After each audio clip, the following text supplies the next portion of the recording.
ನಮಸ್ಕಾರ, ಇದು ಪ್ರವಾಸಿ ಪ್ರಪಂಚದ ಟ್ರಾವೆಲ್ ಬುಲೆಟಿನ್. ನಾನು ನಿಸರ್ಗ. ಈಗ ಹೆಡ್ಲೈನ್ಸ್.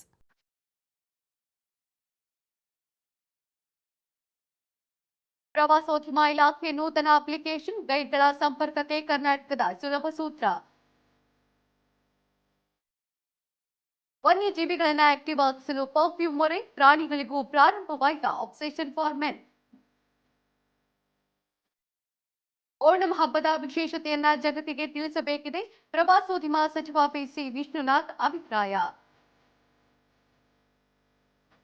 ಮುಂಬೈನಿಂದ ಜಪಾನ್ಗೆ ನೇರ ವಿಮಾನ ಸಂಪರ್ಕ, ಏರ್ ಇಂಡಿಯಾ ಸಂಸ್ಥೆಯಿಂದ ಮಹತ್ವದ ನಿರ್ಧಾರ. ಕರ್ನಾಟಕ ಪ್ರವಾಸೋದ್ಯಮ ಇಲಾಖೆ ನೂತನ ಅಪ್ಲಿಕೇಶನ್ ಲೋಕಾರ್ಪಣೆ ಮಾಡಿದೆ. ರಾಜ್ಯ ಪ್ರವಾಸೋದ್ಯಮವನ್ನ ಜಗತ್ತಿಗೆ ಮಾದರಿಯನ್ನಾಗಿಸಲು ನಮ್ಮ ಗೈಡ್ ಅಪ್ಲಿಕೇಶನ್ ಪರಿಚಯಿಸಲಾಗಿದೆ. ಈ ಮೂಲಕ ಕರ್ನಾಟಕ ಪ್ರವಾಸೋದ್ಯಮ ಇಲಾಖೆ ಸ್ಥಳೀಯ ಗೈಡ್ಗಳನ್ನು ಸಂಪರ್ಕಿಸಲು ಈ ಅಪ್ಲಿಕೇಶನ್ ಸಹಕಾರಿಯಾಗಲಿದೆ ಎಂದು ರಾಜ್ಯ ಪ್ರವಾಸೋದ್ಯಮ ಸಚಿವ ಕೆಜೆ ಜಾರ್ಜ್ ತಿಳಿಸಿದ್ದಾರೆ. ವಿದೇಶಗಳಲ್ಲಿ ಈಗಾಗಲೇ ಮುಂಗಡವಾಗಿ ಗೈಡ್ಗಳನ್ನು ಸಂಪರ್ಕಿಸುವ ಸೌಲಭ್ಯಗಳಿದ್ದು, ಈಗ ಅದೇ ಮಾದರಿಯಲ್ಲಿ ನಮ್ಮ ಕರ್ನಾಟಕದಲ್ಲೂ ಆ ಯೋಜನೆಯನ್ನ ಅನುಷ್ಠಾನಕ್ಕೆ ತರಲಾಗಿದೆ.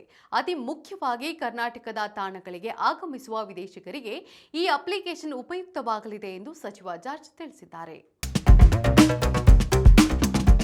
ಪ್ರಾಣಿಗಳನ್ನು ಆಕ್ಟಿವ್ ಆಗಿರಿಸಲು ಬೆಂಗಳೂರಿನ ಬನ್ನೇರುಘಟ್ಟ ರಾಷ್ಟ್ರೀಯ ಉದ್ಯಾನವನದ ಸಿಬ್ಬಂದಿ ಹೊಸ ಉಪಾಯವನ್ನ ಹುಡುಕಿದ್ದಾರೆ.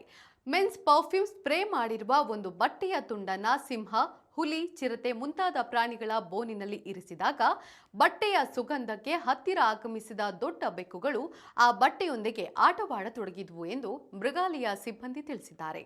ಈ ಬಗ್ಗೆ ಸಾಮಾಜಿಕ ಜಾಲತಾಣದಲ್ಲಿ ಚರ್ಚೆಗಳಾಗುತ್ತಿದ್ದು, ಈ ಉಪಾಯಕ್ಕೆ ಬಳಸಲಾದ Calvin Klein Obsession for men perfume ಈಗ ಪ್ರಾಣಿಗಳಿಗೂ ಪ್ರಯೋಜನಕ್ಕೆ ಬಂತ ಎಂದು ಹಾಸ್ಯ ಮಾಡ್ತಾ ಇದ್ದಾರೆ.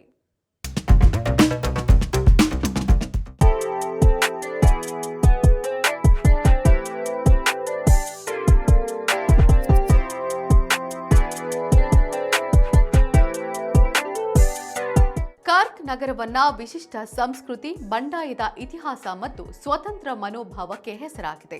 ಈ ಕಾರಣಕ್ಕಾಗಿಯೇ ಇದನ್ನ ರೆಬಲ್ ಕೌಂಟಿ ಎಂದು ಕರೆಯುತ್ತಾರೆ.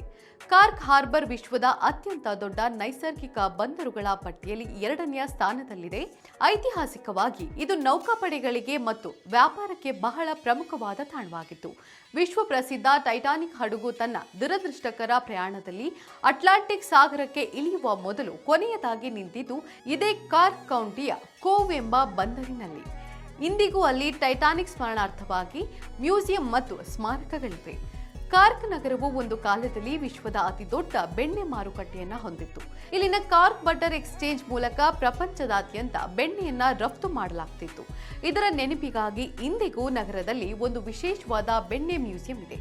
ಹಾಗಾದ್ರೆ ಕಾರ್ಕ್ ನಗರ ಇರುವುದು ಯಾವ ದೇಶದಲ್ಲಿ? ಕೇರಳ ಪ್ರವಾಸೋದ್ಯಮ ಇಲಾಖೆಯು ಓಣಂ ಹಬ್ಬದ ವಿಶಿಷ್ಟ ಅನುಭವವನ್ನು ತಮ್ಮ ಪ್ರವಾಸೋದ್ಯಮದ ಹೆಗ್ಗುರುತಾಗಿಸಲು ನಿರ್ಧರಿಸಿದೆ.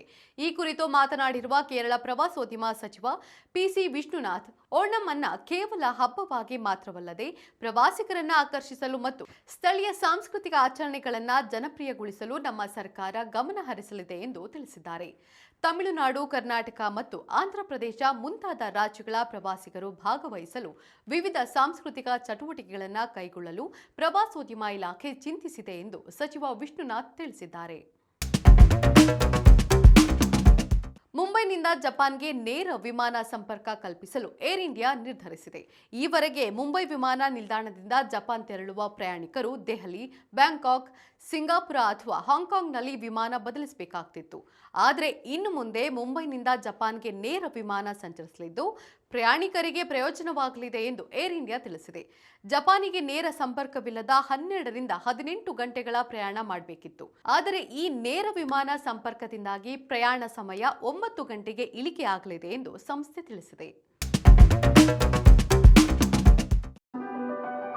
ಈಗ ಕ್ವಿಜ್ ಟೈಮ್.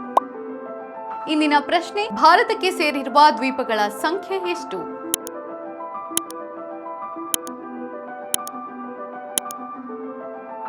ಸರಿಯಾದ ಉತ್ತರವನ್ನ ಕಮೆಂಟ್ ಮಾಡಿ ತಿಳಿಸಿ. ಇದಾಗಿತ್ತು ಇವತ್ತಿನ ಟ್ರಾವೆಲ್ ಬುಲೆಟಿನ್. ನೋಡ್ತಾ ಇರಿ ಪ್ರವಾಸಿ ಪ್ರಪಂಚ, ವಿಹಾರ್ ವೇ ವಿಶ್ವ. ನಮಸ್ಕಾರ.